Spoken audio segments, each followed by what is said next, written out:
Vung Tau'da bir Budist tapınağını gezeceğiz. Ve Vietnam'daki Budizm hakkında öğrendiklerimi sizlere özetleyeceğim.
Vung Tau'da oldukça eski bir tapınak var. 1919 yılında yapılmış.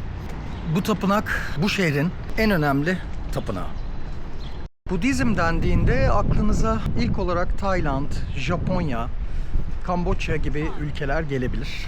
Güneydoğu Asya'nın kalbinde yer alan Vietnam, ülkenin kimliğini, sanatını ve direncini 2000 yıl boyunca şekillendirmiş derin bir maneviyata, dayanıklılığa sahip bir inanca ev sahipliği yapıyor.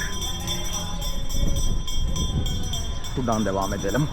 Aslında Vietnam Budizmi bizzat ülkenin tarihi kadar ve sosyolojisi kadar karmaşık, çeşitli noktalardan etkilenmiş bir Budizm.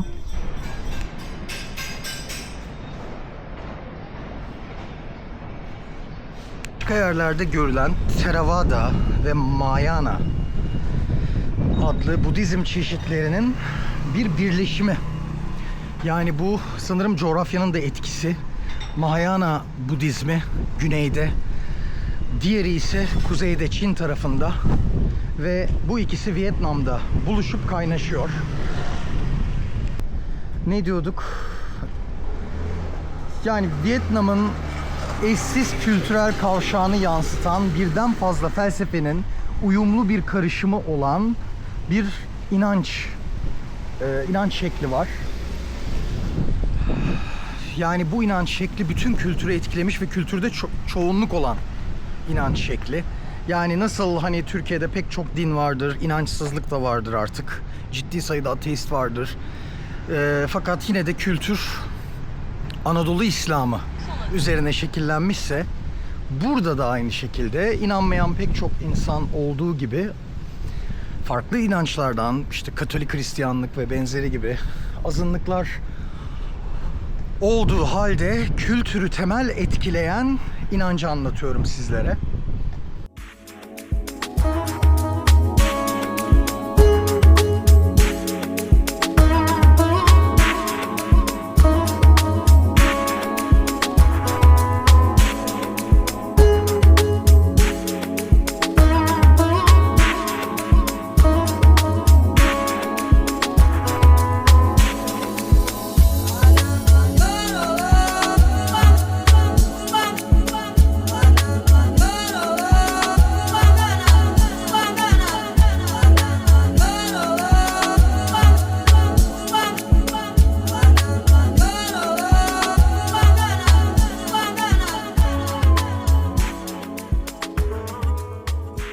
Vietnam Budizmini anlamak için bu ana iki kolu ve onların nihai yani temel hedeflerini bilmek gerek.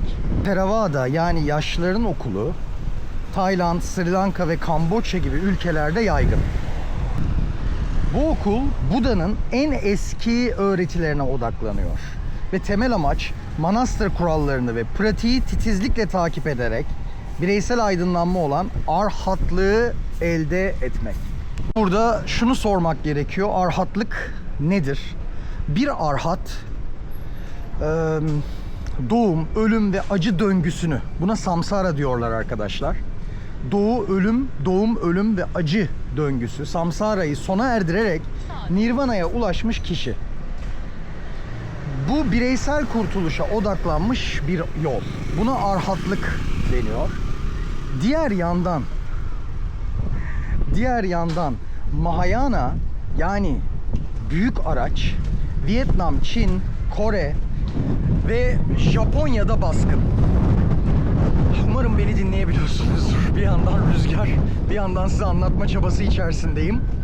Bu nokta Vietnam kültürünü anlamak için bence önemli. Biraz sıkılabilirsiniz belki. Benim çok ilgimi çekiyor ama sıkılan takipçilerim olabilir. Bence bunu dinleyin, çünkü Vietnam'da neden bu kadar konukseverlik var? Neden bu kadar uyumlular? Neden bu kadar az öfke var? Bunu buralarda anlayacaksınız.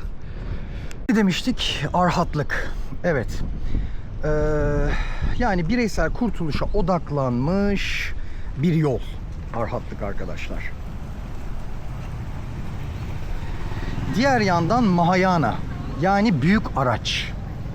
Vietnam, Çin, Kore ve Japonya'da baskın olan bir Budizm ekolü bu. Bu okulun hedefi kendi nirvanasını erteleyip diğer tüm duyarlı varlıkların uyanışa ulaşmasını yardım etmeyi arzulayan aydınlanmış bir varlık olma çabası. Buna Bodhisattva. Bodhisattva, aydınlanmaya ulaşma potansiyeli olmasına rağmen acı çeken diğer varlıklar için duyduğu büyük şefkat nedeniyle bu nihai kurtuluşu bir çeşit ertelemeye yemin eden kişi diyebiliriz. Mahayana işte bu evrensel şefkati ve herkes için kurtuluşu mümkün görmesiyle öne çıkıyor. Yani ekoller arasındaki fark bu. Arhatlık daha bireysel, daha kendisinin kurtuluşu üzerineyken Mahayana daha toplumsal, yani bütün topluma etki eden, bütün toplumu öğreten, ama bu öğretme bir dikta şeklinde değil, en başta davranışla öğreten bir ekol. Güney Vietnam'da Mahayana akımı daha baskın, kuzeyde ise diğer akım daha baskın, Çin'in de etkisiyle. Vietnam Budizmi bu iki akım arasında kaynaşıyor ve Zen Budizmi olarak öne çıkıyor arkadaşlar. Yazılışı biraz daha farklı. Tien diye yazılıyor. Zen Budizmi. Zen Budizmi ve Mahayana geleneğine dayanıyor dersek yanlış yapmayız aslında. Konfüçyüsçülük, Budizm ve Taoizm arasında geçişkenlikler olan, böyle belirsizlikler olan bir inanç biçimi ortaya çıkıyor diyebiliriz. Budizm manevi çerçeveyi ve şefkati sağlarken Konfüçyüsçülük sosyal düzeni ve etik değerleri sunuyor. Taoizm ise doğa ile uyum ve halk uygulamalarına katkıda bulunuyor. Bu eşsiz karışım hepsi aynı pagoda çatısı altında olmak üzere halk ritüellerine katıldığı anlamına geliyor arkadaşlar. Zannedersem burada yol bitti. Bizim tekrardan dönerek diğer yoldan gitmemiz gerekiyor. Bazen anlattığım şeye çok konsantre olduğum için yol falan komple gidiyor arkadaşlar kafamda. Sadece kişisel bir inanç olmanın ötesinde ulusal bağımsızlık ve barış mücadelesiyle derinden iç içe geçmiş. 20. yüzyılda özellikle Vietnam Savaşı sırasında bu durum çarpıcı bir şekilde görülmüş. Thich Nhat Hanh gibi etkili keşişler tarafından yönetilen Budist aktivistler hem kuzeye hem de güneye karşı barış ve din özgürlüğünü savunan güçlü bir üçüncü kuvvet haline gelmiş ki Güney Vietnam'ın Katolik diktatörü Budizme inanılmaz baskılar yapmış zamanında arkadaşlar. 1963'te bu baskılara karşı direnen Thich Quang Duc'un kendini yakması olayı bu noktada çok önemli.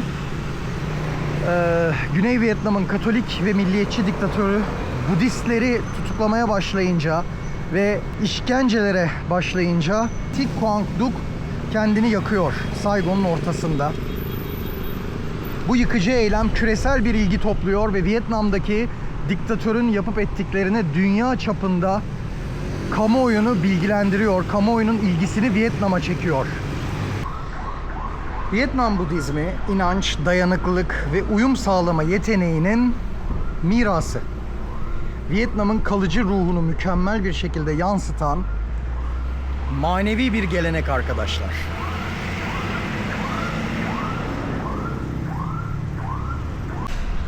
Gamalı haç olarak bilinen, aslında ismi svastika olan böyle bir sembol, yani huzurun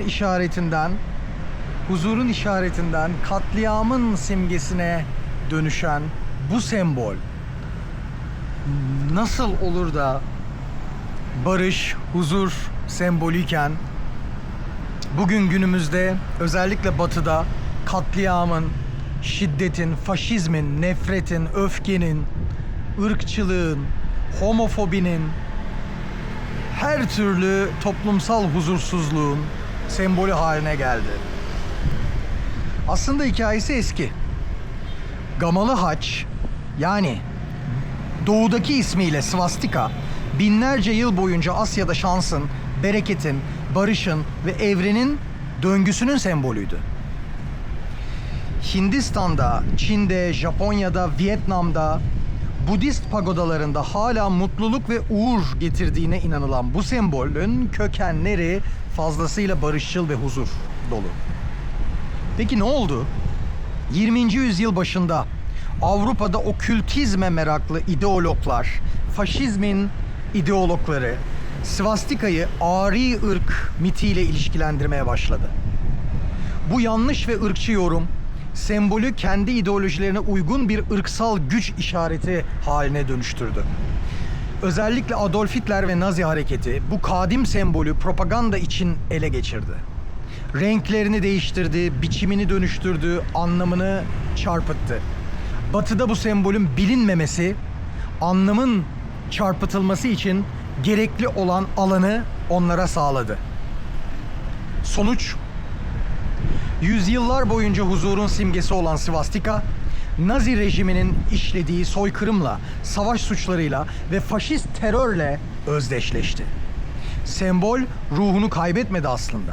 Sadece dünya o dönemde karanlığa gömüldüğünde sembolün anlamı zorla çalındı. Hey, thank you.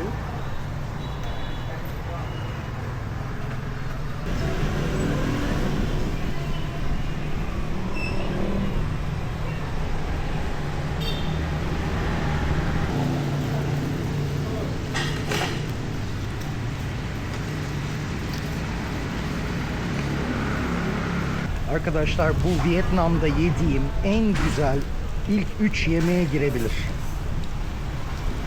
Yani çok güzel. Gerçekten çok güzel.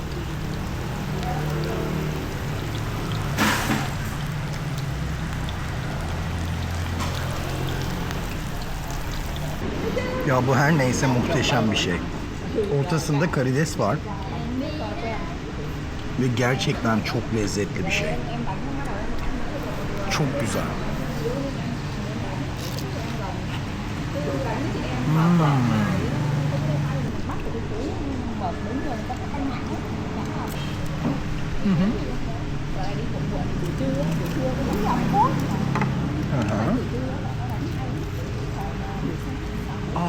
Okay.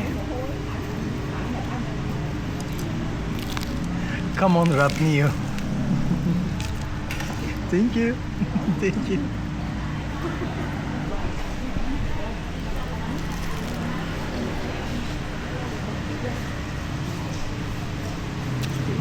Kesinlikle böyle daha güzel.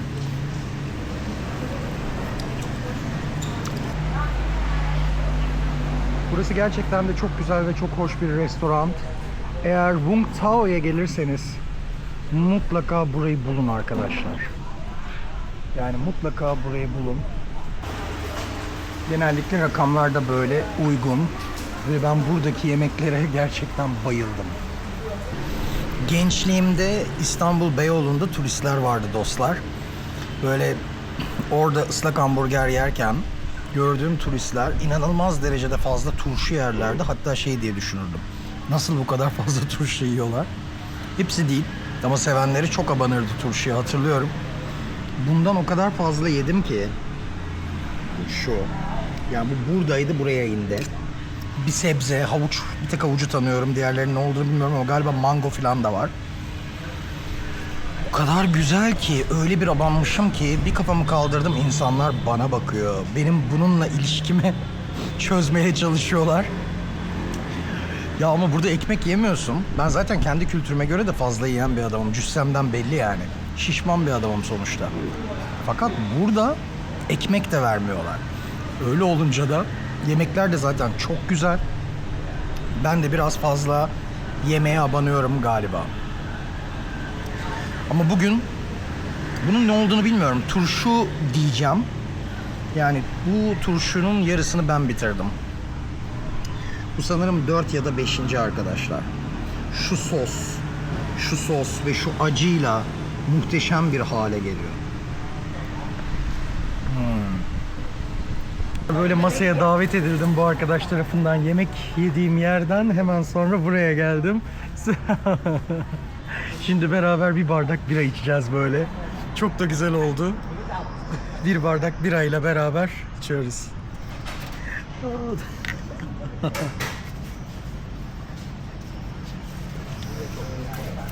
you. Xin chào. Come on Ratnew. Come on Ratnew. Küçük küçük sohbet ederken şunu göstermeliyim arkadaşlar. Bundan bir parça alıyorsunuz böyle. Bu bir bira mezesi. Bu zeytine benziyor ama zeytin olduğunu zannetmiyorum. Burada zeytin bulmak çok zor çünkü. Başka bir şey sanırım. Ama tadı zeytine çok benziyor. Gerçekten çok güzel. Gerçekten çok güzel.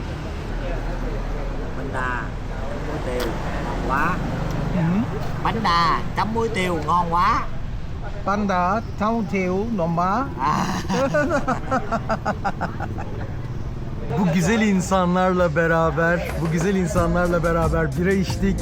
Her ikisi de dünya tatlısı. Harikasınız. Çok teşekkür ederim. Come on Ratnew. Come on Ratnew.